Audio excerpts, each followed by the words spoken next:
Well, welcome everybody. It's 7 o'clock. We're going to let a bunch more people continue to join in with us since I've unmuted this. we're getting quite a few participants rolling in here. So Has it started? Oh, it's just about to start. we're Yeah, not I think started so. yet, but I'm we just can not hear getting any. conversations. But I think maybe it's all just showing a recorded thing. But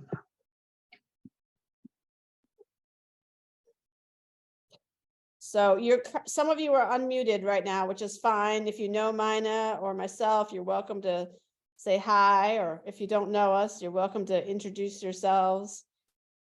I see Brooke Pacey, my neighbor's joining us, and Chris is here. Hi, Brooke. Hi, Sarah. How are you? I'm good. How are you? I'm looking forward to this. Oh, good. So am I. Hi, Mina. Hi. Should I mute myself again? Having said hi? Sarah said hi. Sarah Fisher. Oh, hi, Sarah Fisher. Hi, Sarah Gladu. Hi, Mina. So great to see you. Hi. Hi. And Mina, Oh, there's I a feel like I'm Priscilla there. here. I don't know if it's your mom, but there is a Priscilla on board now. Oh, well, that's probably mom. Hi. If you can hear me, Linda. Hi, Linda. Yes, we can hear you. Welcome. Oh, how nice. Hey, Lindy. I'm going Hi, to see Lindy. your mom and sister tomorrow, so that'll be a Smith couple of days. Very nice, since I don't ever get to Maine anymore. But we'll see some Maine in this program, right? You're Oh, gonna yeah. see Maine. Yep. You're going to see and hear Maine. That's what this is, right? Yeah. Oh, I enjoyed the other videos. So. I couldn't get I got vertigo, so I couldn't fix it up on my big machine, on my big TV. So now I'm watching on my smaller one. So it Yep, says got a few Esoteca. people joining us. So I want to give them a chance to get Yeah. settled in. Brooke, your lovely fluffy dog barked at us when we went by the other day. I'm sorry. He just wants to come out and play. I know. No, don't be sorry. That's what dogs He's not do. barking at you. He's barking to you. That's exactly right. You're right. Barking to me. Because And also we had our dogs with us. So We'd love to meet those. Try pressing this mute or here. well, I have. People are dropping in and out, aren't they? well, they are dropping in on when they seem to be talking without realizing that we can hear them. I sometimes mute them. And then they choose to unmute themselves. They're welcome to at this point. And I will re-mute everybody later, but people are welcome to chime in and say hi while we're just sort of jumping in here. Jane Gordon. Here I am. There's the mute thing. Okay. Yeah, there's usually a mute in the bottom left of your screen. If you're not sure how to mute and unmute yourself, you kind of roll your cursor over the bottom of your screen and you'll see Bring up something keeps covering it there. Yeah, sometimes things will cover it or uncover it. That's but- right. Okay. I'll come back in 5 minutes. Okay. Well, we've got about 32 participants joining us right now. And so I thought we might just go ahead and get started. What do you think, Mina? Should we do that? Sure. Okay. So welcome everybody. This is the first ever Coastal Rivers Conservation Trust program with Salt Bay Chamberfest, Wilhelmina Smith, and we're going to be doing some interpretation of music and interpretation of nature together over Zoom. So welcome, and I'm glad that all of you have joined us. I am going to go through and mute folks who are not yet muted. If you'd like to mute yourself, go right ahead. that way we won't get any kind of background noises while we're presenting so that we can hear the music and so forth as well. So I'll do that. I should let you know that we are recording this. And so it'll take a couple days probably before we offer it, but we will share this recording with everybody. And if you would like to share the recording with your friends and neighbors, you're welcome to. So that's another way to further this program, further the reach. And so we're glad to be able to offer that via Zoom. And I would like to just introduce myself. I'm Sarah Gladu. I work with Coastal Rivers Conservation Trust as the Director of Education and Community Science. And I met Mina a number of years ago now, but Mina, would you like to just introduce yourself right now? Sure. Yeah. Hi. Can you hear me okay? Great. Good. I'm Wilhelmina Smith, also known as Mina, and I am just delighted to be here and sharing this space with all of you, and especially with Sarah.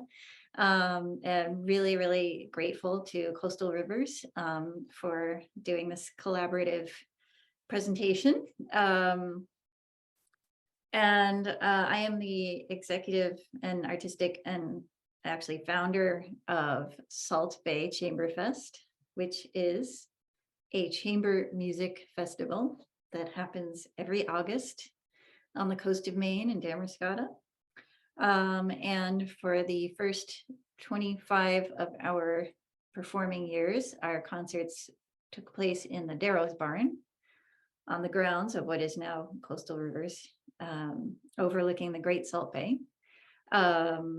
In the last couple of years, we've just had a temporary switch over to the Lincoln Theater while the barn is repaired, and hope to be back there at some point when that's all fixed up and ready to go. And that's who I am. Sarah, let me know when you want me to start talking about the project and everything. Sure. Yeah. So again, welcome everybody. There's a few more folks who have logged in, and we're glad to have you join us. So I think we'll just go ahead and launch into the program. Mina wants to go ahead and start talking about the project itself.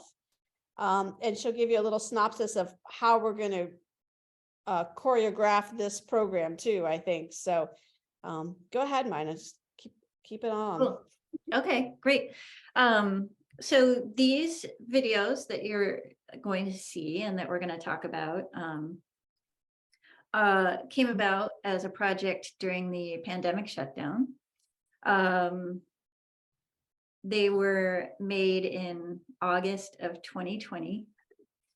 And as we all know, this was a difficult time for everybody. And for performing artists, we I don't understand why I want to. Oh.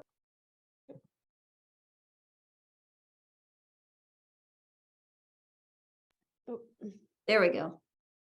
Can you hear me? go ahead. Yes. Sorry Okay, about yeah. That's what okay. happened there. So many of us in the performing arts were trying to find ways to not only, play music to survive as we always do, but to find ways to bring music to the public, to help in the healing of this crazy time that we were all going through. And, a lot of colleagues were, playing solos in their living rooms and their backyards, and nothing was quite feeling right to me until when I really thought about it, I had always wanted to perform, play music in the beauty of the nature of Maine, almost as if nature itself was a collaborative partner in the presentation and making of music. So I kind of convinced my friend Joseph Zizzo, who's a really beautiful cinematographer, to get in a car and drive up to Maine. And since it's outdoors, it was safe. And so we created this project, and this was our way of bringing music to people in a time when none of us could see each other or be around each other.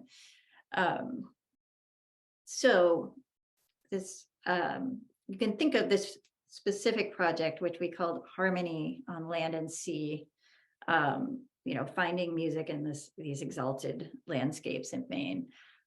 Think of them as 4 chapters in a book. Now, we probably won't get to all 4 of them. But in this project, I really wanted to pair a particular piece of music with an environment, because I thought that with each one, there was some sense of, a link between the music and the space. So in this, I think what I'll probably do is just play this video first. The music is by Esa-Pekka Salonen. So it's a newer piece called Breathe. I will talk about the music afterwards.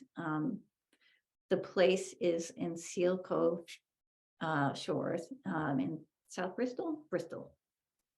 South Um, Bristol. And Sarah will be talking about the place. But first, we have this 6.5-minute video. So we'll watch that together and then we'll talk about it.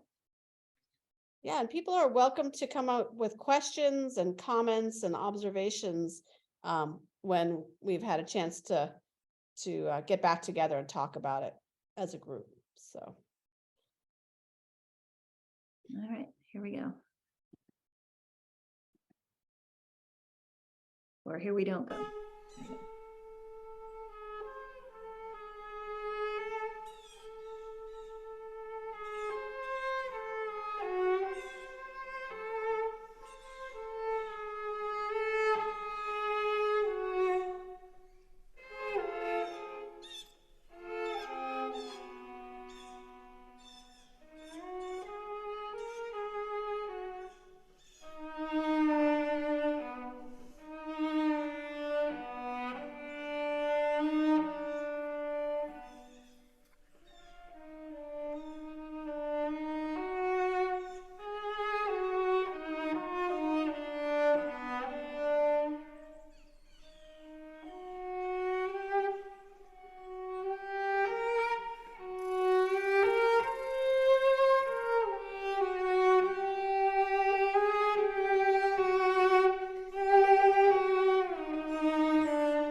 Hold on.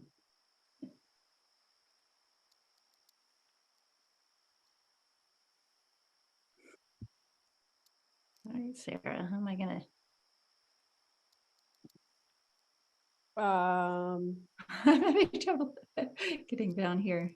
It's all the way on the left, isn't it, that you want to pause it or stop it there? Hold on, it's not stopping. Well, it's not over yet. I know, but the problem is I can't get down to my little Oh, very strange problem here. yeah. Maybe you need to, Miriam Fogel, is she on? she's with us, I know. Okay, there we go. Try There this. we go. Try this. Skip them. Okay. There we go. Okay. Right. Okay. So, Excellent. Oh, that was fantastic, Mina. okay, I'm gonna. There, that was that one, right? Okay, so we'll just keep it Okay. there. Okay.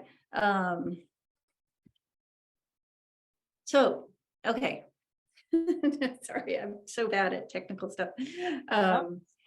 Yeah, I thought so. Just to talk a tiny bit about this movement is a movement for solo cello of a 3-movement piece that he wrote. And actually, I did the United States premiere at Salt Bay Chamberfest back, I think it was like 2010. So that was pretty exciting. But the piece itself is a really interesting movement. He marks fluido oscillante, and it's kind of written, there's a couple of things that I would like to point out in it. Number one is it's kind of written in not so much breaths, but like gasps.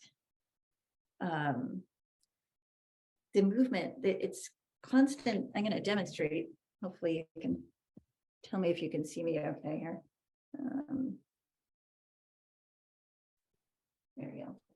Yeah, if you want to see Mina bigger, you can go to the view and change the view to see either just Mina or a different arrangement on your screen. But go ahead, Mina, we can see your cello and everything. It's great. Cool. Yeah, so it starts off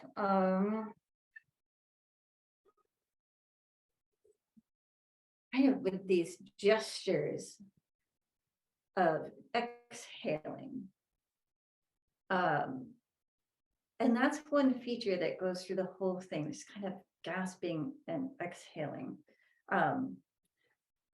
There's another feature that I find very kind of chilling about this movement, and that is the whole thing is written high up on the cello. So normally, you know, when we play the cello, we're playing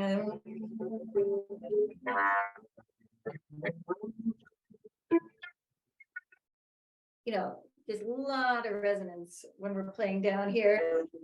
When I play up here towards the bridge, you can see. Yeah, Mina, actually, can I stop your screen sharing, and that will allow people to see you bigger at this moment? Is that okay if I do that? Yeah, sure. I can control that much, and then you'll have to screen share again in a moment. So so now people should, hopefully everybody can see her bigger, and that might help you. I see a Great. thumbs up from Karen. Thank you. Okay. Thank you. Thanks for thinking of that. Yeah. So yeah, so if I play, you know, down here, it gives the string all this room to resonate, right? You're setting vibrations in motion. If I am playing way up here, it shortens the string. So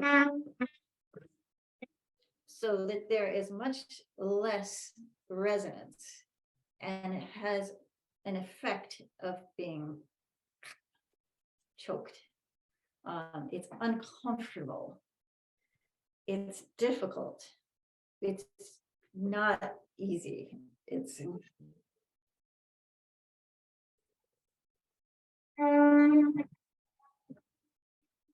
a very different sound and it's a very different feeling. And the reason why I mentioned that and the reason why it was important to me for this to be the piece there was because this was the summer of 2020. This was the summer, and I live in Minnesota during the year. This was George Floyd, the summer of George Floyd. I can't breathe. This was the summer of wildfires throughout the West Coast. This was the summer of the virus that took away our ability to breathe. So to have this piece in an environment that was so the opposite of that, so of healing, a place of healing, a place of abundant oxygen, of peace. It was really, that was the point of this, and that was what made it meaningful.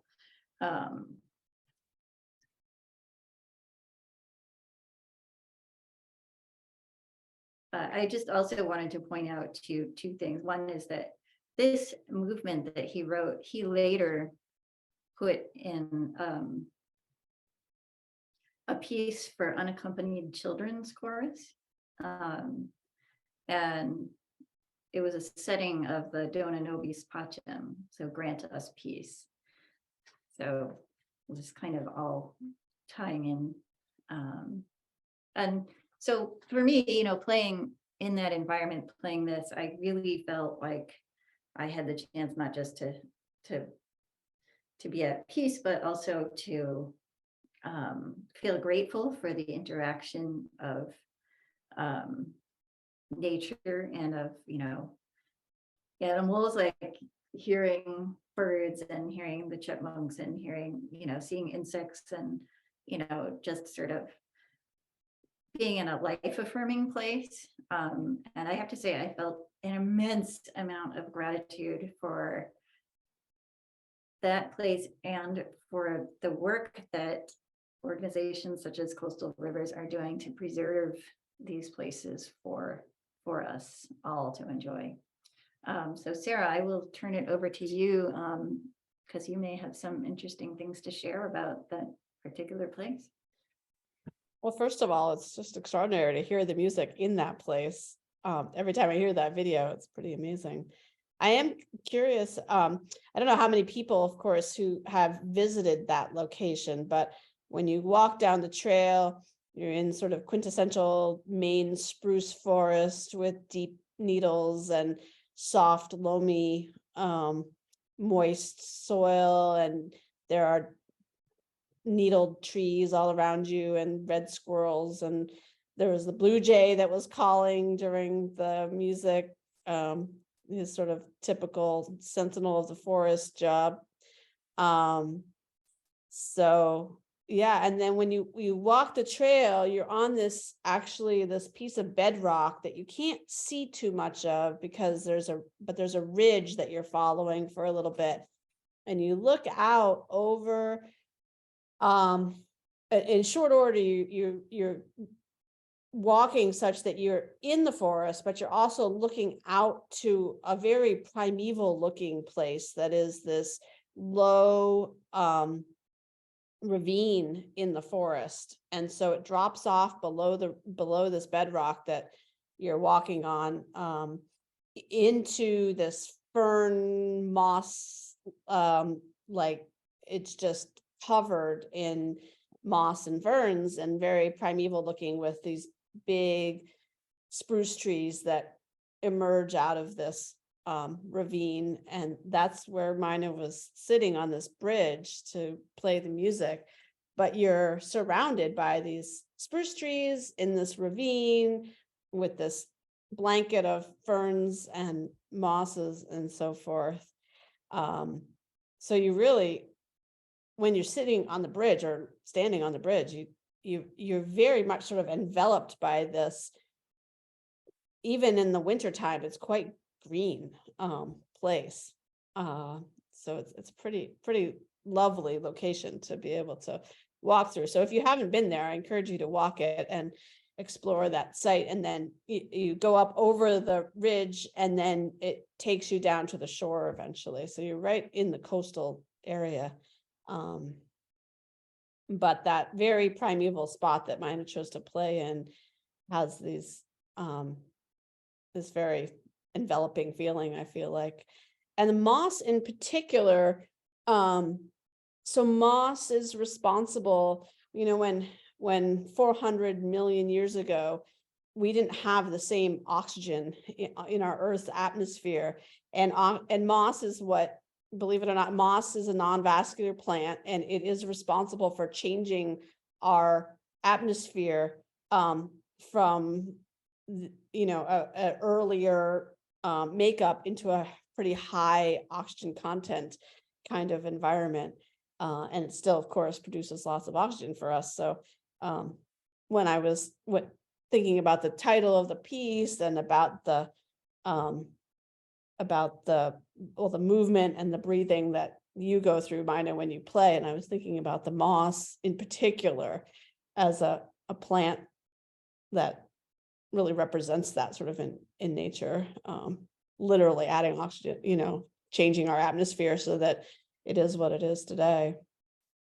Yeah. Well, that's interesting. And also, like, I'm happy to know about that, sort of how you describe the geological stuff underneath, because sitting on that, I don't know, platform there, it felt like I was in some kind of cathedral, because those trees are so high, but Yeah. yet there was something enveloping me, like, that actually created an interesting resonant sound too. Yeah. I'm curious what you felt like was making the most resonant, or what was adding to, was it the rock? Was it the vegetation? Was it the mud underneath? I almost feel like some of it could have, that those low sounds in some of the music could have been really sort of absorbed almost by I could sort of imagine it being absorbed by the mud. That's what I was thinking about when you were playing it. I was trying to figure out, like, I think, flattering myself into thinking that I was having a conversation with, that chipmunk or whatever it was. I don't think it was a bird. It was. That was a red squirrel. Yeah. It was a red squirrel. Yeah. I'm pretty sure it felt like it was having a conversation with you of some sort. It seemed like it. And the blue jay was not having conversation with you, I'm not sure. I think it was more telling everybody that you were there. Or telling me to be quiet, probably. Yeah, no, it was wonderful. I'm curious what other people's thoughts and responses are to it. You want to take any questions now, or do you want to wait till after another one? Yeah, if anybody has any questions or comments that are directly related to that piece, I think it's fine to do that. You can put them in the chat and I can read them off, or if you want to unmute yourself, we're not that big a group. We're about 40 people right now.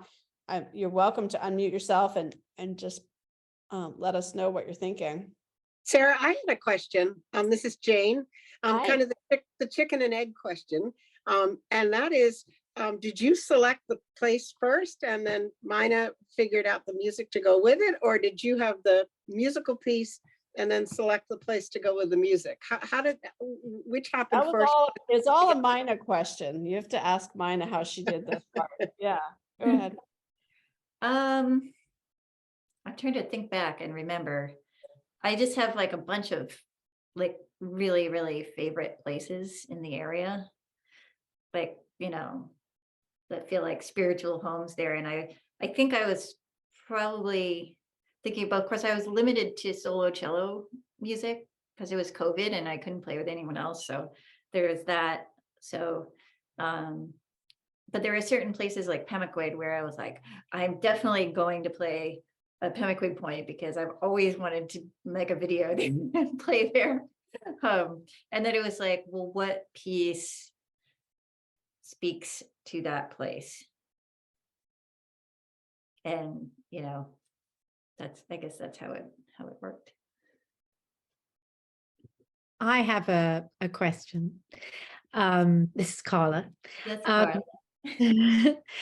So I wonder if you could talk a little bit about how when you perform to an audience, there is this reciprocal feeling that that you're getting from an audience, and how did that manifest itself in the environment? Did you feel that same reciprocation with the trees as you were talking about the aliveness of the trees, not just the animals, but there's something about the trees that creates that sort of atmosphere of giving something back to you as you're performing? It's a thought-provoking question. Well, the trees definitely did not applaud afterwards. They were very stoic. But it's interesting, actually. It's very different to play for that space and for nature. And it kind of felt like it had more, well, it was very meaningful in a way. But I mean, I think usually when I'm performing on stage, I feel like I'm trying to be giving music to an audience. I'm just sort of the vehicle through which it bypasses from the composer to the audience. So I feel very much in service of the music and a servant of it. And here I felt, I think just playing in nature, that I allowed myself to kind of just take it in for me a little bit more.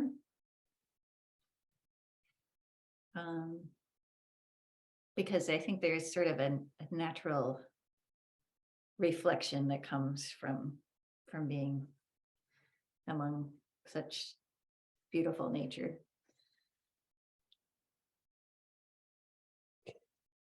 Thank you, Mina. There's a question also about one of the participants asking, how many times did you play the piece for the video production? You don't want to know.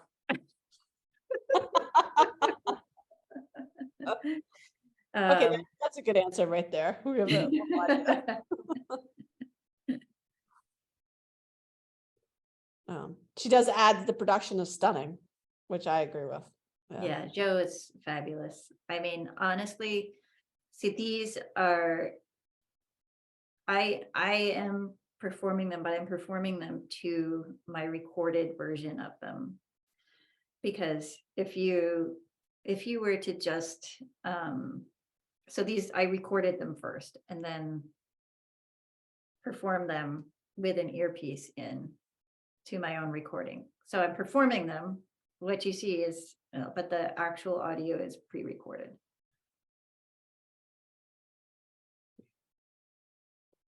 Otherwise, you wouldn't hear it.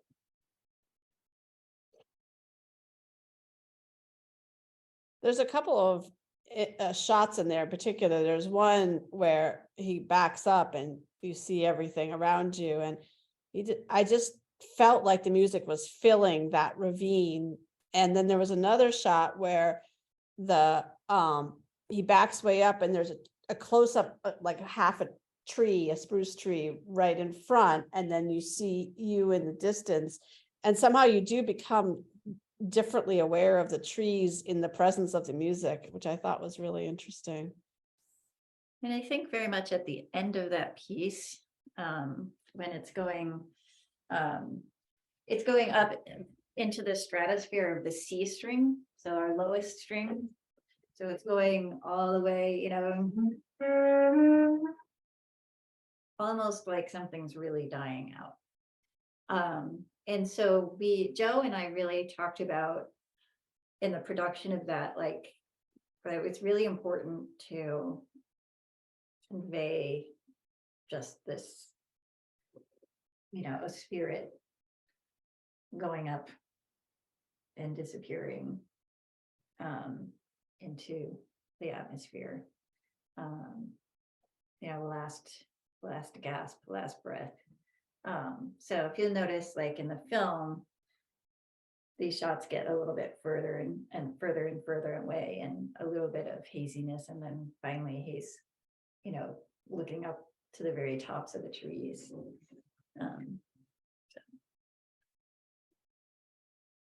Yeah. Gotta give a shout out to our teenagers who were our crew. Joe's son and my daughter. Where they were the crew. Yeah, we actually, Mina and I actually met because Mina's children came to Camp Mummy Chug with me. And that's where we first started talking about music and nature, and Mina's idea of having our River Beats camp, which is this camp where we, not me, but we bring in people from the Very Young Composers program with the New York Philharmonic due to Mina's brainstorm about this. And the children use the nature around them as inspiration for the music they compose for a quartet, which is pretty phenomenal program that we get to be part of. So that's how Mina and I started working together in this way.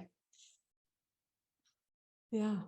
I still remember some of those kids are just geniuses, these little kids, you know. I just remember them just creating these amazing things with, like, you know, rocks and just things they found in nature. And It is pretty extraordinary. And I remember Augie running around catching grasshoppers when he was little. He's not little anymore. Oh. Yeah. so do you want to Should we move on and play another piece? Yeah. Yeah. Let's see. Should I actually try to navigate to the screen share and That sounds great. should we do Round Pond Bach or Pemaquid Norgard? Well, whatever we don't get to hear tonight, people should know that these pieces to listen to are on the website that we will, it's on the Salt Bay Chamberfest website, but we can also share that link when we share our recording. So whatever we don't get to tonight, you can at least hear the music and see the videos that are available. Okay, well, let's see. I don't know, take a poll from Oh, I didn't set that up in advance. I should have. Not that talented when it comes to polls. I think you get to choose Mina, your favorite or something. All right, well, how about you? Would you rather talk about you know, the environment at Pemaquid or Round Pond? Oh gosh, that's hard. I'm gonna go for Pemaquid though, just because there's just nothing more, I don't know, boldly, obviously, sort of main quintessential coastline meets the wide open ocean than at Pemaquid. So thank All you. right. So this video is a little bit long, so we're not gonna listen to the whole thing. We're not gonna watch the whole thing. We'll just do, you know, 5-minute sampling of it. So I think I might start kind of in the middle part's more fun. And this is at Pemaquid Point. And the music is by Per Norgard, who is a living Danish composer. And again, I'll talk about the music itself afterwards and why those two things fit together in my view.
Sarah, we're gonna stop here. Hopefully I can stop it when I'm. Oh, that's fine. I know it's tricky. There we go. There we go. Okay. Yeah, that's great. It's hard to do that. Thank you. We're confined by time a little bit so that Yeah. people can. So let me give you guys a couple of, just a couple of nuggets of information about this piece. First of all, so Norgard, hold on a second. So he, actually, let me just play one thing. So one of the structural things in this piece is it's built on a seventh. So everything that happens from the beginning is built on this major seventh. So an octave is when a note is an A and an A, right? There's 8 notes in between.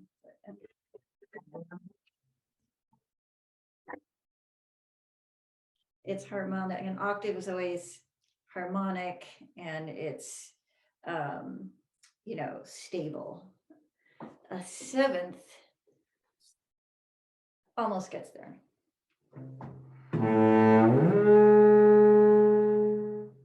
Right?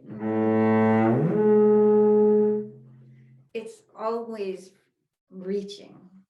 It's always striving for perfection, and it never gets there. And this piece is like, it starts off with, I didn't play the very beginning, but it starts off with the seventh.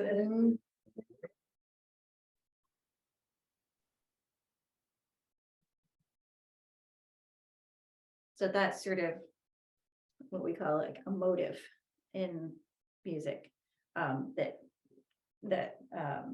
is present throughout and kind of undergoes a lot of changes as it goes through the piece, and also ends the piece too. Another thing about this that, well, I didn't exactly say why I thought the seventh was pertaining to Pemaquid Point, but we'll get to that. But another thing, while I have the cello in my hands, there's a very, in the middle section, is a very wave-like passage.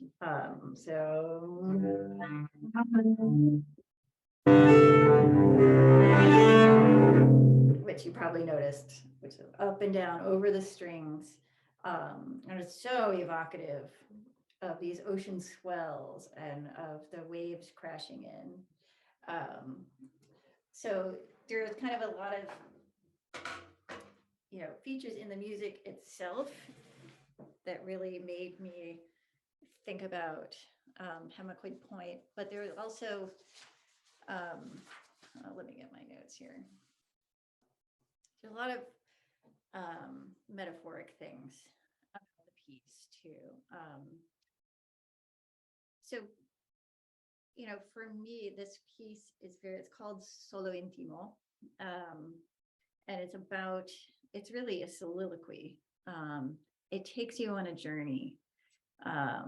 It's very much sort of an expression of a consciousness. And, you know, Norgard was very much, you know, he's very informed and inspired by nature. And I think this very much expressed that, has kind of like an improvised feeling, like someone telling a story from start to finish. And I think, you know, for me, maybe one of the most important things about it that, you know, brought these two things together, the music and the place, were that for me, this piece was able to describe the undescribable, you know, to describe the sublime. And when one goes and stands alone on Pemaquid Point, there's just an indescribable feeling that I felt like his music was able to express in a way that words couldn't. It's a feeling for me of vulnerability, of feeling like here I'm standing on these, rocks, been there, whatever, 400 million years, and that life, my own life or the life of anything there is just so fleeting and so nothing next to this permanence of this place. And that there's also, this sense of, that life has come and gone and transpires, and it's tumultuous and disturbing in some ways. And I think one really feels their mortality when I do anyway. When I'm there, but one also feels a sense of awe of nature itself, and I felt like this music described that. That's wonderful. Yeah, Jane adds, her comment is, the music helps us to understand the place. The place helps us to understand the music. Yeah, nice. Those are all well put. Yeah. Yeah. It's funny that you, not funny, but you jumped right into the description of the sevenths, which I will confess I know nothing about, but it is, in historical mariner lore and also in science, there are many descriptions of waves traveling in sevens. Also in 12s and in 16s. And so when you say that the sevenths help to give that rhythm, or I don't know if it was a rhythm per se, but the feeling of the waves, there may actually be both a scientific and sort of a familiarity with that seventh in the music that is also, you're actually feeling it and seeing it in the waves around you. Just super interesting. Yeah. And certainly the rocks, like you say, you get this feeling of permanence and something so solid. And they're ancient and very varied though, from the ones that are folded to the ones that are layered, and the igneous rock that's very light colored with all the little bits of mica from volcanic under the ocean kinds of movements, and then being heaved up on the earth. So solid now, but not always solid in the past. Right. Yeah. One of the participants asks, can you speak about the selection of the outfits you wore for each video? Were they explicitly coordinated with the setting? I have to believe, yeah. Okay, good. Yeah. Yes, excellent question. Yes, I was trying to think visually about what would represent the music in that place as best as possible, and just sort of what might look okay on screen, not having done such a thing before. You'll love the outfit in the Bach if you have a chance. It's an orange jumpsuit. Yeah. It looks fun. Yeah. Well, we do have just a few moments left. I would love to know what other questions folks have for Mina, either about these pieces or generally about her music. Any of those things are fair and reasonable. But certainly Pemaquid Point is, if you haven't been there, it's a wonderful place, but it's also, it's literally this place that sticks out into the ocean. And I know that Celeste Mosier is with us tonight, and she does a lot of water quality monitoring with our group, and can attest to some of the, chemical things that are happening in the water that are, they're different on each estuary here is different. And certainly when you have a place that sticks out into the ocean, it's different again. There's different chemical things going on. And you were talking about that turbulence, and it's not only just in the waves, but it's also in the water itself, in the ocean, the nutrients getting moved around, and oxygen, and creatures and so forth. And by the way, I did love the gulls and cormorants standing in the background in one of those shots. I had to wonder what they thought was going on. There's one shot where you're there and there's a few birds sitting on the rocks in the background. It's great. It's a good place to see all kinds of seabirds. People go there to look for birds. And in the fall, the monarchs go there as they launch off over the ocean. It's kind of a remarkable thing, all the things that happen there. Yeah. Oh, Brooke has a comment. Excellent. I just wanted to say it was such a wonderful image of this lovely woman out there with a cello singing back to the sea, because our whole culture is so full of music coming from the sea. And for thousands of years, the sea has been singing to us, and you're singing back with such power. It was terrific. Thank you. Like a siren, I guess. That's neat. Well, I can tell you a quick funny story about making that, because I mentioned their crew was like, we had a teenage crew here, and my daughter, believe it or not, was stationed.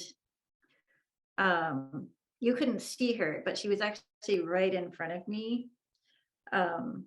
As she was hidden by a rock, and it takes a very long time for the cameras to get set up for each shot. And meanwhile, the tide was coming in. Oh. And, I had my good instrument out there. And so I'm just sitting there waiting on the rock. Finally, we start, the next run of things. And I see my daughter, who's kind of like lying down in front of a rock. I'm in the middle of playing, they're filming, and I see her eyes get so big, and she was mouthing the words, Mom. And the water, I guess, was starting to come in. So we had to just cut and we had to move. Yeah. Yeah. It was an adventure. But I guess before we go, I think, I would like to invite everyone to, we hope to do, well, actually in the last couple of years, we've been incorporating more and more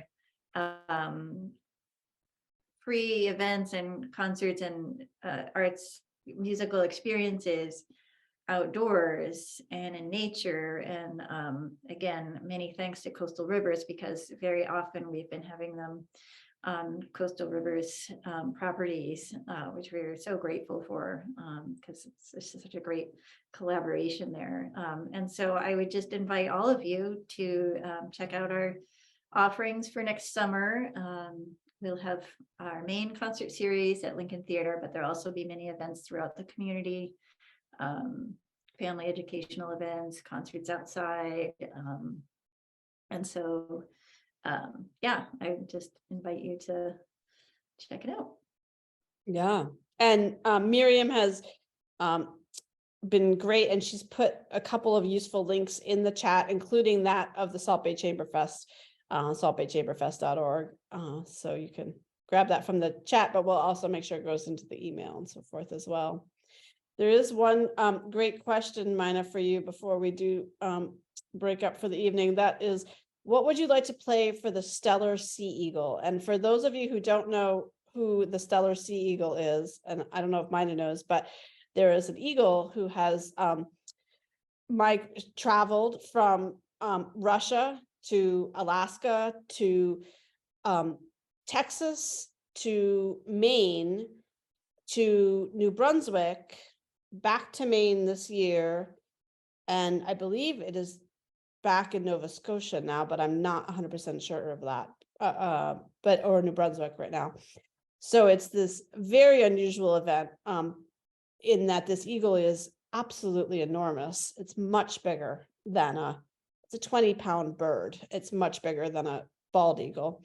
It has been seen with bald eagles and with golden eagles around here, but it's been quite a phenomenon and has attracted birders from all over the world to see this bird. So Mina, having not met this bird herself yet, maybe she will. What would you play to a bird that has traveled from Russia to come visit us? How about this? I'll play it. George Crumb's Seagulls.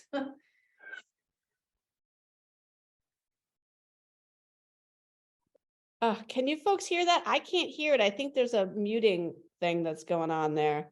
Oh, yeah, well, maybe it's, no, my mute's off. It's probably too high pitched. We'll try it on a lower string. Not really. It's barely No. picked up, unfortunately. Okay. I think the computer thinks it's not for real and that it shouldn't pick it up, unfortunately, or something. Because we can hear little bits of it. Well, I'll have to check it. It sounds fascinating. Yeah, amazing bird. Oh, yeah, that's the kind of thing the kids really get into when we work with them. Mine and the other musicians with us have often played, these extraordinary sounds from these instruments. You didn't know they could sound like seagulls or raindrops or anything like that. It's pretty fun. Well, Sarah, I think we're gonna have to do another one of these. This was really fun. It was very fun. I loved it. And it was really very lovely to hear your music. So thank you so much for all that you brought to this. It's great. And you too. It's so interesting and illuminating to hear, just to, put into words some of the things that we're feeling about all these natural spaces too. Yeah, there's certainly a lot we could talk about. Well, everybody, thank you for joining us for just a little bit of this. Maybe we'll find ways to do more. It was a pleasure having you, and we look forward to seeing you on the trails and in the concert halls. So thank you.